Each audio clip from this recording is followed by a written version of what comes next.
नमस्कार मंडळी. तुम्हालाही एक उत्कृष्ट सूत्रसंचालक बनायचे आहेत का? अर्थातच सूत्रसंचालक म्हणजे एक चांगला अँकर. तर मग हा व्हिडिओ तुमच्यासाठी.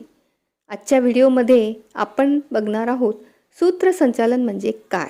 तर मग मित्रांनो, सूत्रसंचालन हे केवळ दोन वक्त्यांमधील, दोन गाण्यांमधील दुवा नसून तो व्यासपीठ आणि श्रोते त्याचबरोबर प्रेक्षक यांच्यातील एक संवाद पूल असला पाहिजे. आणि हा पूल बांधताना संवादात रंजकता आणून समर्पक शब्दांनी त्यांनी पुन्हा पुन्हा श्रोत्यांना आनंददायी बंदिशीत जखडून ठेवले पाहिजे. असाच असतो एक उत्कृष्ट सूत्रसंचालक. यासाठीच्या काही पायऱ्या आपण बघूया. पहिली पायरी, कार्यक्रम फुलविण्यासाठी. सूत्रसंचालकाने व्यासपीठावर आल्यावर श्रोत्यांना आपल्या उत्कृष्ट वाणीने गुंतवून ठेवणे आवश्यक आहे. केवळ स्वतःचं निवेदन, वाचन वा बोलणं एवढाच कार्यक्रम नाही किंवा एवढाच कार्यभाग नाही, तर कार्यक्रम फुलवणं, खुलवणं त्याच्याच हाती असतं. ते त्यानं कार्यक्रमात कुठंही खंड न पडता केलं पाहिजे. हे करताना कार्यक्रम भरकटतोय का, नियोजनरित्या होतोय का, हे सुद्धा त्याने बघितलं पाहिजे. आणि हे बघण्यासाठी संचालकाला श्रोतेची नजर असायला हवी. पायरी क्रमांक 2, संचालनात जिवंतपणा हवाच.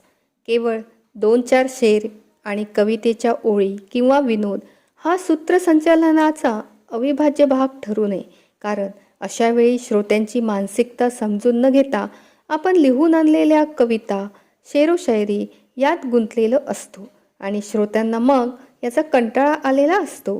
त्यामुळे निवेदनात, संचालनात जिवंतपणा हवा.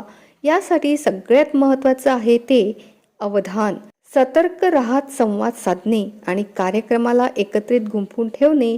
गुंता रंगत वाढवणे आणि रंगत वाढताना आपण कुठेही मूळ कार्यक्रमाच्या वरचढ होत नाही ना, शब्दांचा अतिरिक्त मारा करत नाही ना, याचे सुद्धा भान संचालकाने, एका सूत्रसंचालकाने ठेवायला पाहिजे. पायरी क्रमांक 3, संचालन हा एक व्यवसाय. वास्तविक पाहता आजच्या सद्य परिस्थितीनुसार बघता सूत्रसंचालन करणाऱ्या व्यक्तीला म्हणजेच अँकरला खूप महत्त्व आले आहे. त्यामुळेच आजकाल सूत्रसंचालक बनणं ही केवळ एक हौस न राहता तो एक व्यवसायसुद्धा बनला आहे. आणि का होऊ नये? कारण प्रत्येकामध्ये जे कलागुण लपलेले असतात ते कलागुण आपल्या व्यवसायाचे एक साधनसुद्धा बनू शकतात आणि आपली कलासुद्धा जोपासली जाते. तसे पाहता निवेदन करणे किंवा संचालन करणे वाटते तेवढे सोपं नाही. त्यामागे भरपूर मेहनत व श्रम असावे लागतात. कारण संपूर्ण कार्यक्रमाची फार मोठी जबाबदारी केवळ एक सूत्रसंचालकाकडे असते. आणि हे सगळं साधण्यासाठी किंवा हे सगळं घडवून आणण्यासाठी त्याच्या अंगात त्या कलेची ओढ असावी लागते. तसेच ते कौशल्यही शिकण्याची जोड त्यासाठी असावी लागते. सूत्रसंचालन हे केवळ छापील शब्दाची मांडणी न राहता सर्वांनाच अपील व्हावं असा वैशिष्ट्यपूर्ण संवाद असावा लागतो, जो आपल्या वर्तुळात नेहमीच्या ग्रुपमध्ये छान गप्पा मारू शकतो, विविध विषयांवर भाष्य करू शकतो, विनोद करू शकतो, घडामोडीचं विश्लेषण करू शकतो. तोच एक चांगला सूत्रसंचालक बनू शकतो. पायरी क्रमांक 4, सूत्रसंचालन करता एक आकर्षणाचा पैलू असतो. सूत्रसंचालक, निवेदक किंवा मुलाखतकार हे घटक आज सांस्कृतिक क्षेत्रात ठसा निर्माण करणारे कलाकार आहेत. दशकापूर्वी ही स्थिती नव्हती. ज्याला थोडंफार येत होतं त्याच्या हाती यादी देऊन कार्यक्रम सादर करता येत होता. पण आता या प्रकाराकडेही कला आविष्कार म्हणून बघितलं जाऊ लागलंय. सूत्रसंचालन करता हा मानाचा ठरू शकतो, तो आकर्षणाचा एक पैलू असू शकतो. हे सुद्धा खूप महत्त्वाचं आहे. पायरी क्रमांक 5, शास्त्रोक्त अभ्यासाची गरज. सूत्रसंचालन हा सहज चालता बोलता करण्याचा प्रकार आहे हे आधी आपल्या मनातून काढून टाका. कारण हा एक अभ्यासाचा भाग आहे. याला शास्त्रशुद्ध तयारी करावी लागते. सूत्रसंचालन हे शास्त्र आहे, तसंच ते अस्त्रही आहे.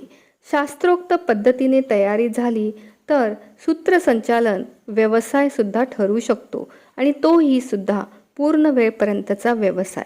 केवळ शेरोशायरी, कवितेच्या ओळी यांचीही वर्गवारी, उजळणी सांगणारी पुस्तके वाचून हे शक्य होत नाही, तर संकलित शेरोशायरी, कवितांवर तुम्ही जगू शकणार सुद्धा नाही, टिकू शकणार नाही. त्यासाठी आधी सूत्रसंचालनाचे बेसिक्स किंवा कला समजून घेतली पाहिजे.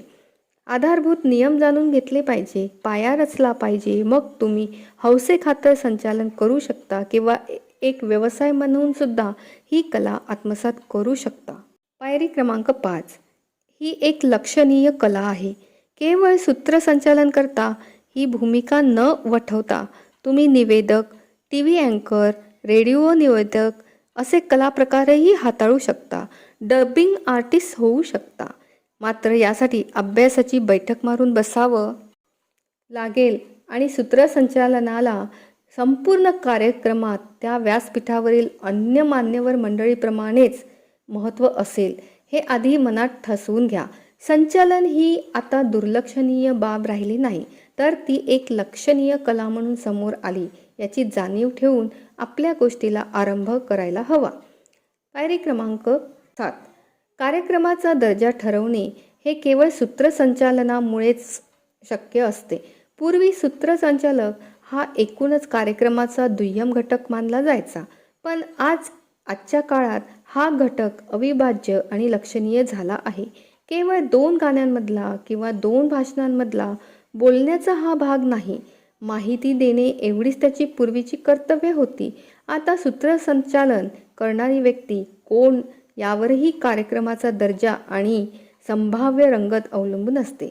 सूत्रसंचालनामध्ये आता एकसुरीपणाला थारा नाही, तर यानंतर हे, त्यानंतर ते अशी रेकॉर्ड कुणीही ऐकणार नाही.